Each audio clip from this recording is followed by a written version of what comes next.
Urgence! Des drones russes ont survolé la Pologne, mais le véritable choc réside dans l'incroyable asymétrie. Il a fallu dépenser des millions de dollars pour abattre des cibles valant à peine 10 000 dollars chacune. Dans cette vidéo exclusive, nous allons décortiquer les lacunes criantes de notre défense anti-drone, ignorée malgré les avertissements du pays commençant par U. Vous apprendrez comment la production militaire russe massive et bon marché submerge nos coûteuses stratégies occidentales et pourquoi l'Europe est loin d'être prête face à cette menace croissante. Nous révélerons les décisions politiques myopes qui nous mènent droit à un épuisement fatal de nos ressources. Tino, pourquoi nos généraux refusent-ils d'apprendre de la réalité du champ de bataille, sacrifiant la sécurité pour de fausses priorités? Et que cachent les manœuvres Zapad de cette semaine qui pourraient ouvrir un couloir terrestre vers Kaliningrad, changeant radicalement la carte de la région? Ce que vous allez entendre bouleversera votre perception de la sécurité. Dites-nous en commentaire de quelle ville ou de quel pays vous nous regardez. L'attaque de drones russes, la Pologne sous le choc des drones russes ont violé l'espace aérien polonais, déclenchant une réaction sans précédent de l'OTAN. Mais cette victoire cache-t-elle une faiblesse alarmante? Oh, dans la nuit du 9 au 10 septembre, plus de 20 drones russes, des gerbeurs, ont pénétré l'espace aérien polonais. Une violation flagrante, un fait glaçant. La réaction fut immédiate, présentée comme une prouesse militaire de l'OTAN. Mais à quel prix cette victoire? La Pologne et les Pays-Bas ont mobilisé leurs F-16, leurs avions de chasse de pointe. Ils ont tiré des missiles RR. Chaque missile coûtait plus d'1 million de dollars l'unité pour abattre des drones valant à peine 10 000 dollars pièce. Comprenez cette disproportion économique flagrante. C'est une stratégie d'épuisement financier. Les F-16 ont volé des heures durant, nécessitant des ravitaillements aériens coûteux. L'espace aérien local fut paralysé, transformé en zone de chaos contrôlé. Oh, le général Kukuła, chef d'état-major de l'armée polonaise, a déclaré que la vie des Polonais n'a pas de prix. Un sentiment noble, certes. Pourtant, l'expert en géopolitique Marek Budzisz de Strategy and Future ne mâche pas ses mots. Il affirme: notre réaction, dont le monde politique est très fier, est en fait une manifestation de notre faiblesse. Une faiblesse criante mise à nu par la nécessité d'une riposte si démesurée. Soutenez notre travail, rejoignez notre communauté pour une information sans filtre. Pendant ce temps, l'Amérique observait. Le président Donald Trump a commenté l'incident avec un laconique «Here we go». Une phrase qui en dit long sur la prévisibilité de la situation. Non. Pire encore, le chancelier allemand Olaf Scholz a exclu la Pologne de son projet de défense aérienne européenne. Quelle confiance peut exister au sein de l'Europe? C'est une fissure alarmante, une alerte rouge pour la sécurité collective. La vérité est que cette victoire sonne comme un aveu d'impuissance face à une nouvelle forme de guerre asymétrique. Cette riposte, vantée par certains, est-elle réellement une démonstration de force ou le signe d'une fragilité grandissante pour l'Europe? L'Europe est-elle vraiment capable de défendre son espace aérien? La Pologne, un géant vulnérable face à la menace des drones à bas coût? Alors que la nation sur la carte 404 innove pour contrer les drones, pourquoi la Pologne dépense-t-elle des millions sans résultat concret face à une menace asymétrique qui coûte quelques milliers de dollars? Le constat est brutal. Malgré des années d'alerte, la Pologne ne dispose d'aucun système de détection et de neutralisation des drones réellement adapté aux menaces asymétriques contemporaines. Ces systèmes radars, pourtant coûteux et prétendument à la pointe, se révèlent incapables de repérer ces menaces furtives, laissant son espace aérien grand ouvert et vulnérable. Depuis des années, des experts polonais de renom et leurs homologues de la nation sur la carte 404 ont pourtant alerté les autorités encore et encore sur l'importance cruciale de développer des défenses anti-drones robustes et réactives, mais leurs avertissements répétés semblent tomber dans l'oreille d'un sourd, ignorés au profit de politiques d'armement discutables. Konrad Muzyka, expert militaire respecté, l'a formulé sans embâge sur Twitter: la nation sur la carte 404 a usé de ses jouets pour enfants à leur début contre les Russes. Il est ridicule de voir la Pologne ne pas en tenir compte. C'est une négligence impardonnable. Pire encore, alors que la menace s'intensifie, des entreprises polonaises, véritables pépinières d'innovation comme Advanced Protection Systems et Earth Systems, développent des solutions concrètes et adaptées, des neutralisateurs manuels sophistiqués, des systèmes de détection acoustique et même des drones intercepteurs. Dire ces talents locaux capables de fournir une réponse agile et économique sont systématiquement ignorés par le gouvernement. D'ailleurs, au lieu de capitaliser sur ces avancées nationales, Varsovie préfère les achats étrangers, coûteux et souvent inadaptés à la réalité du terrain. Marek Budish, un analyste avisé, a souligné ce paradoxe alarmant. Nos militaires ne voyagent pas pour étudier les tactiques de guerre modernes dans la nation sur la carte 404. Ce sont les civils et les experts qui le font. Ouais, c'est un aveuglement volontaire, une déconnexion palpable entre les décideurs et la réalité opérationnelle. Le contraste est frappant avec l'approche pragmatique adoptée par d'autres acteurs. Le système de détection sonore de drones, étonnamment efficace dans le conflit de la nation sur la carte 404, n'a coûté que 54 millions de dollars, une solution à la fois innovante et financièrement accessible. Mais la Pologne, elle, s'apprête à débourser la somme astronomique d'1 milliard de dollars pour un système aérien américain qui serait uniquement radar et, selon les informations disponibles, sans capacité de traitement de données suffisante pour une réaction rapide et efficace face aux drones. C'est une dépense colossale, une gabegie financière pour une efficacité plus que douteuse qui laisse planer une ombre sur la véritable intention de ces acquisitions. Est-ce une question de sécurité ou de partenariat politique à tout prix? Soutenez un journalisme indépendant qui ose poser les vraies questions sur les dépenses militaires occidentales. Abonnez-vous. Le temps presse et cette négligence flagrante laisse des millions de citoyens polonais sous la menace d'une guerre asymétrique qu'ils sont incapables de voir, encore moins de contrer. Partagez votre avis. La Pologne est-elle réellement préparée à la guerre moderne ou ses choix militaires sont-ils guidés par d'autres intérêts? Mais cette faiblesse est-elle le fruit du hasard ou d'une stratégie délibérée? La ruse asymétrique de Poutine, l'OTAN prise au dépourvu et vidée de ses ressources. Poutine a-t-il trouvé le moyen d'épuiser l'OTAN sans tirer un seul missile conventionnel? Découvrez comment la logique de la guerre asymétrique menace l'équilibre des forces et le portefeuille occidental. Soutenez notre journalisme indépendant et restez informés des réalités sur le terrain. Abonnez-vous et rejoignez notre communauté. L'OTAN se retrouve face à un dilemme stratégique sans précédent. Moscou a perfectionné une tactique où l'ingéniosité l'emporte brutalement sur la force brute conventionnelle. C'est le principe même de la guerre asymétrique et l'Alliance s'y heurte de plein fouet, sans vision claire pour contrer cette menace sournoise. L'Occident, pris au dépourvu, répond par des dépenses exorbitantes à des provocations délibérément à bas coût. Considérez cet exemple frappant de la Pologne, un simple drone russe d'une valeur estimée à peine 10 000 dollars peut déclencher une réaction de l'OTAN dont le coût dépasse les 100 millions de dollars. Ce n'est pas une théorie lointaine ou une spéculation d'analyste, c'est une réalité opérationnelle concrète qui vide méthodiquement les budgets des contribuables occidentaux. L'analyste Marek Budzisz le constate amèrement, presque avec résignation. Nous sommes prêts à accepter les réalités d'une guerre asymétrique où les Russes nous attaquent avec des moyens d'1 million de dollars et nous sommes prêts à dépenser 100 millions de dollars en nous défendant. Cette posture défensive, aussi coûteuse qu'inefficace, n'est absolument pas soutenable sur le long terme.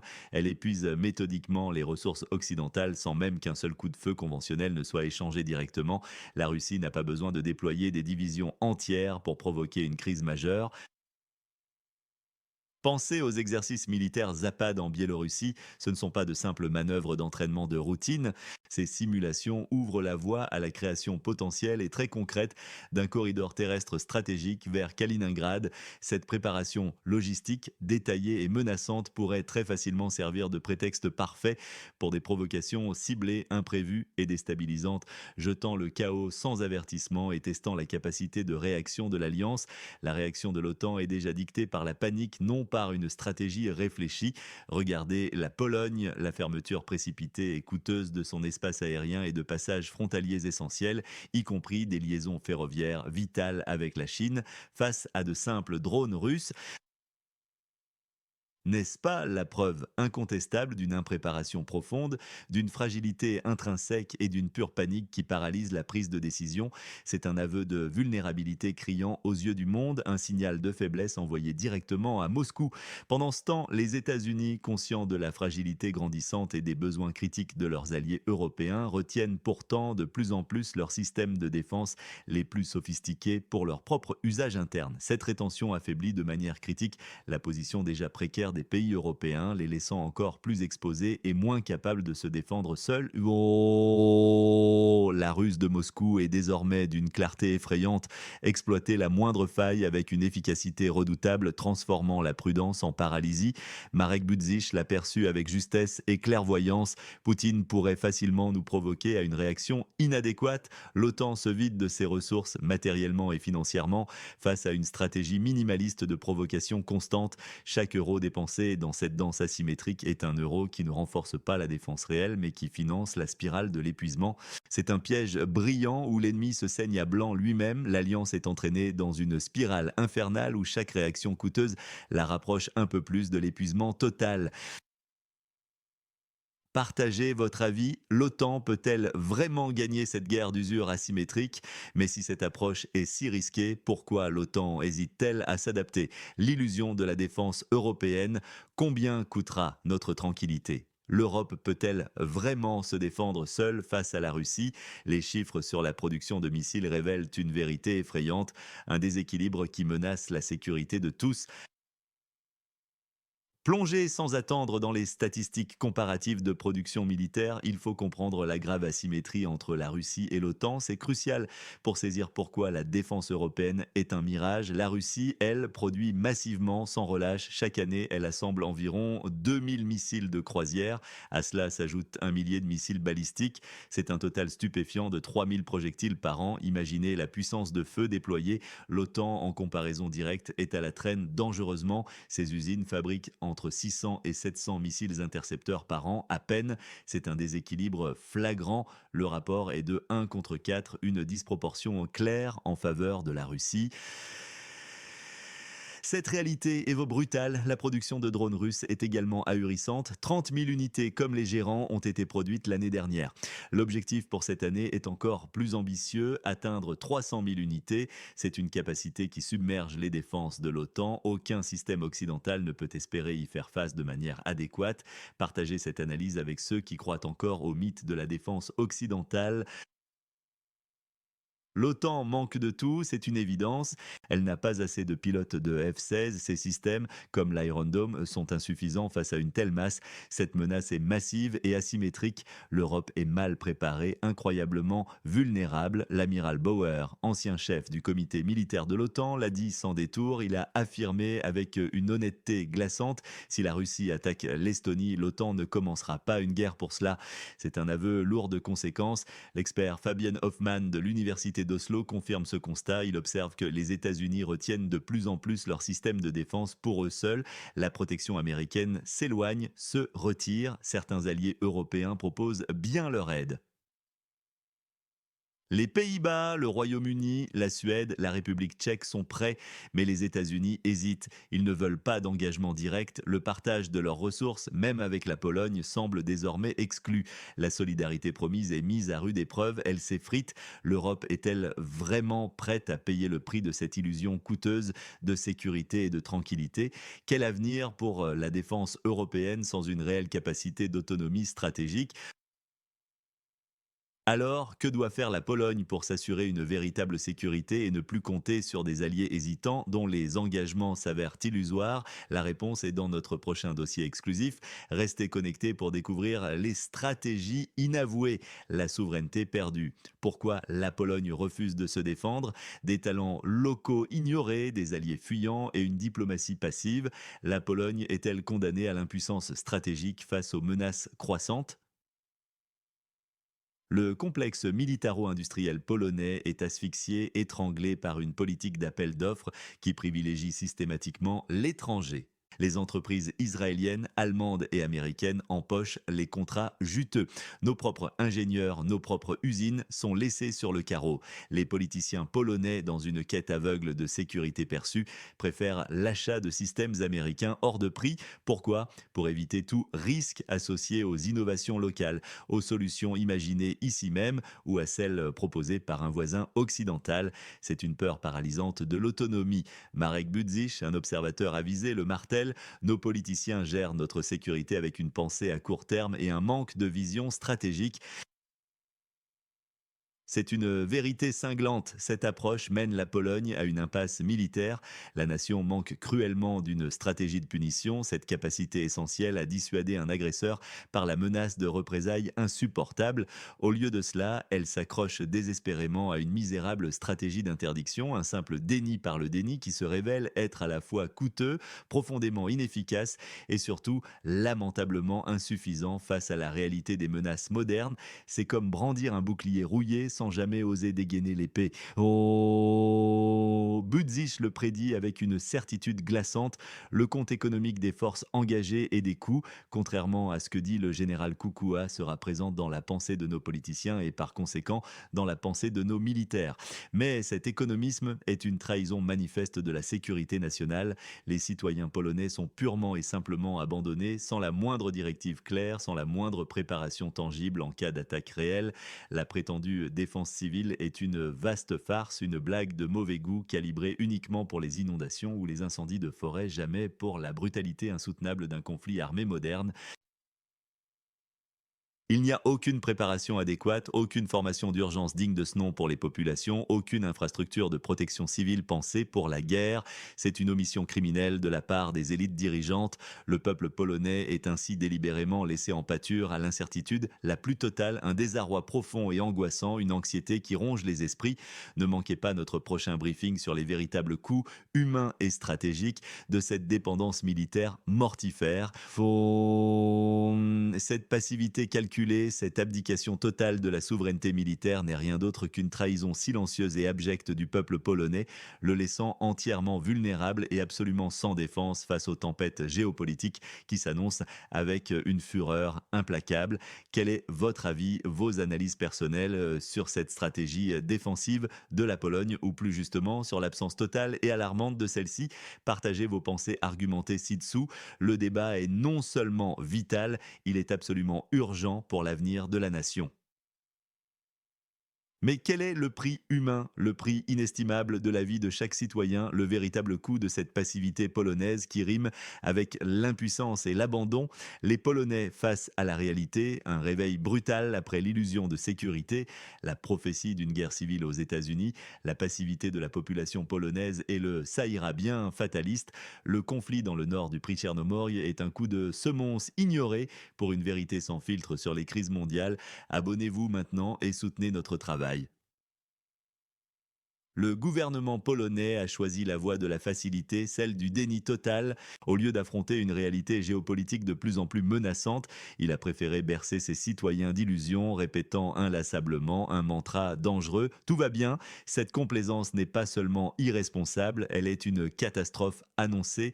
Nous parlons ici d'une inconscience collective entretenue par l'État lui-même. Dès 2019-2020, des experts russes hautement qualifiés avaient déjà prédit un scénario des plus sombres pour l'Occident. Ils avaient clairement anticipé l'émergence d'une véritable guerre civile aux États-Unis. Marek Budzich ne fait que confirmer l'acuité de ses analyses, affirmant sans détour que les États-Unis peuvent entrer dans une guerre civile. L'information concernant l'assassinat de Charlie Kirk, si elle se confirme, ne serait pas un simple fait divers, mais un signal d'alarme assourdissant, un présage terrifiant de l'effondrement interne et de la désintégration sociale. C'est une tendance qui ne peut être ignorée. Pendant ce temps, la population polonaise, sur les frontières d'une zone de turbulence politique, semble plongée dans une torpeur dangereuse. Presque volontaire, les citoyens sont privés de plans d'évacuation concrets. Ils ne disposent d'aucun abri efficace en cas de besoin. Dans ces conditions, comment ne pas se sentir abandonnés? Ils sont exposés sans défense à la menace grandissante d'une guerre hybride, une réalité brûlante qui rôde rôde aux frontières de la Strana, na carte 404. L'historien Piotr Zikowicz, un observateur avisé, ne mâche pas ses mots face à cette situation ahurissante. On a l'impression que l'État polonais est en carton. C'est une accusation d'une gravité extrême, soulignant une fragilité structurelle intolérable. Les rares initiatives de défense civile locale, trop souvent, ce ne sont que des opérations de façade, des pansements sur une jambe de bois. Elles sont notoirement politisées, foncièrement inefficaces, privilégiant les entreprises amies et les clientélismes au détriment de la sécurité réelle et de la préparation sérieuse des citoyens. Cette politique favorise une passivité citoyenne mortifère, un sentiment d'impuissance qui s'ancre profondément. Un pays qui partage une frontière étendue avec la Fédération de Russie ne peut absolument pas se permettre une telle légèreté stratégique, une telle désinvolture face à des menaces existentielles. Le réveil, si rien ne change radicalement et immédiatement, sera non seulement brutal, mais aussi terriblement tragique. L'histoire n'attend pas ceux qui refusent de voir. Cette auto-illusion polonaise, se saillira bien répétée, est un pari mortel que l'histoire, elle, ne pardonne jamais.